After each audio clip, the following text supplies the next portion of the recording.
G'day guys, my name's Phil. I'm from Australia and I bought this beautiful block in Bohol. It's 3.5 acres up on top of the hills here. They call it mini Switzerland area, or sorry, mini New Zealand. It's beautiful mountainous country. It's 3.5 acres. The top of the hill I would say is about 1.5 acres, maybe 2 acres. So the plan is to build up on top of here. We've had a few challenges along the way. The biggest challenge is getting the driveway done. When we purchased the land, it's also purchased a right of way which is 3 meters wide, 88 meters long. And it's quite steep. So the first challenge was to get access from the road up to the block. So we went to engineer construction company. They quoted us 2.3 million pesos to put a driveway in. We said we couldn't justify that considering we only paid 1.2 million for the land.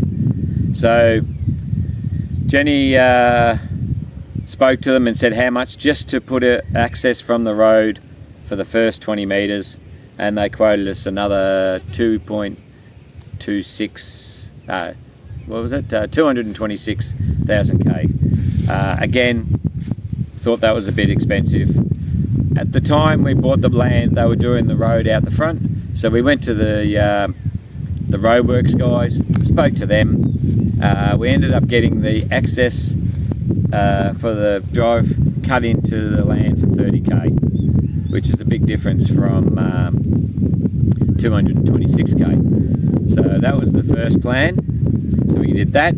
Then we decided we needed to get access off the road. There was a big spoon drain, so we had to put a culvert in. If we wanted to wait for a while, we could have got the local government to do it, but that could have taken 6 months, 12 months, 3 months, I'm not sure.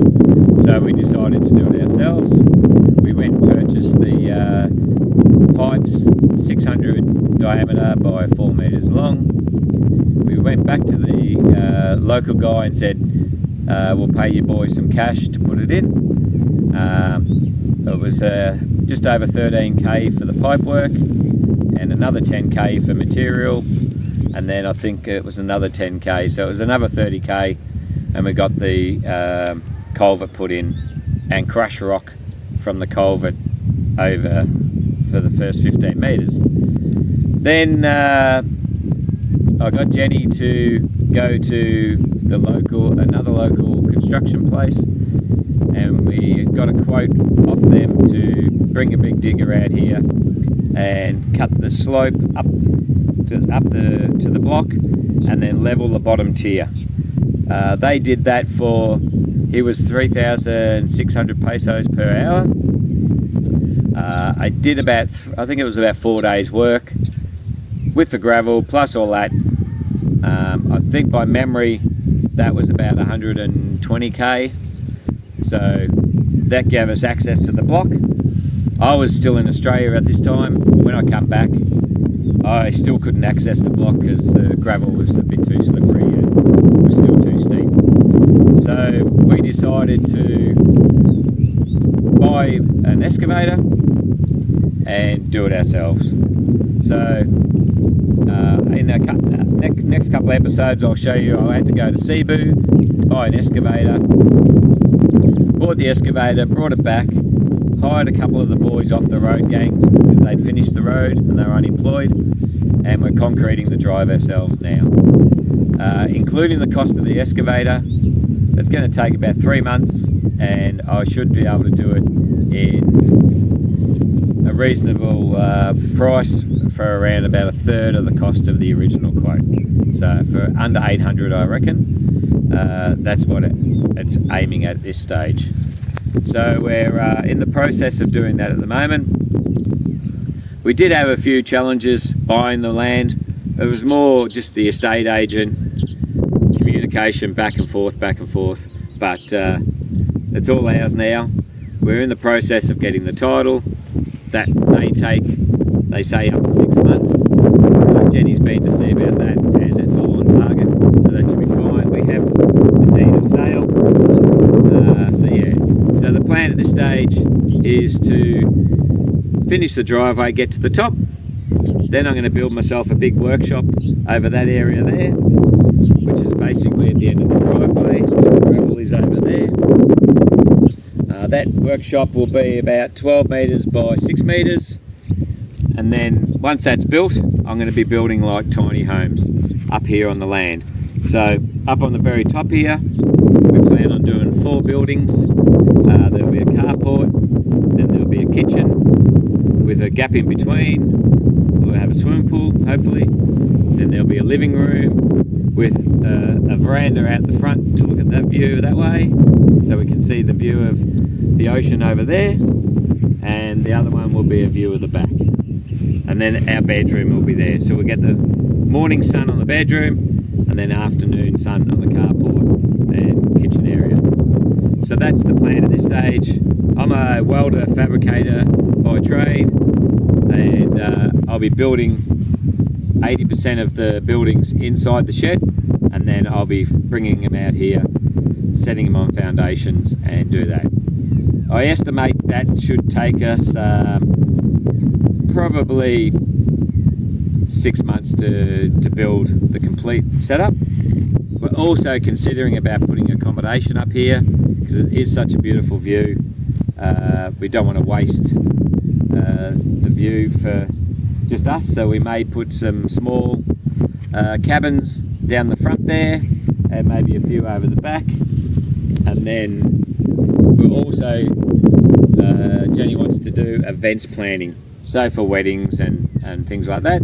So the bottom tier will be for that, and then we'll be hopefully be able to make a little bit of money from doing that to support the big venture that we have ahead of us. It is beautiful, but like I said, it comes with the challenges, but we're up for the challenge. Bohol itself is beautiful. In the upcoming episodes, I plan on showing some highlights of Bohol, as well as our build of the road and the progress that we're making. If anyone wants to ask any questions, feel free. I'll do my best to answer them. But that's our little story at the moment. As you can see, there's a little bit of cloud coming in. We've been unlucky at the moment. All the clouds come in and go around us. So every time we want rain, we aren't getting rain. But give it time, I'm sure we will get too much rain and then hate the rain. So, but the first challenge after the road, or while we're doing the road, to be honest, is fencing the property. It does come this way. It does go down the hill. Jenny has spoke to the local council, and we can purchase, because we're a rural block of land, we can purchase up to 150 coconut trees for free. So we plan on planting them all down the bottom of the hill there. There is a block of land behind us that goes down to a creek. We are going to approach them and maybe be lucky enough to purchase that one, and then with the excavator I'll have a path down to the creek.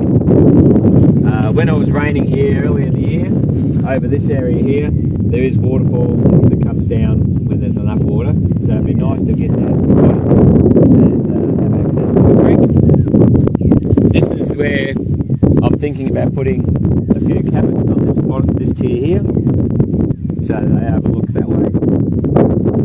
Always seem to get a nice breeze up here, which is good, so it should be good. We're going telling the stories. So fencing the property is pretty high on the priorities, because the locals here have been they buy themselves a cow or a goat, and they just free roam over people's property. So we want to stop people just walking through our land. So I'll be putting fencing all around the property to make sure that they realise that this is our land and it's not free for all. So I feel a bit sorry for them in one respect, because they've always been able to do it, but in saying that, the last thing I want to do is wake up with a goat in my lounge room. So that's the plan at this stage. In the next couple episodes, my daughter Nessie here, Jenny's daughter, and my stepdaughter. We're going to try to make little bits of videos. Hopefully people enjoy it. If not, it's documenting it for our kids' future. So that's the plan at this stage, and I'll catch you all later.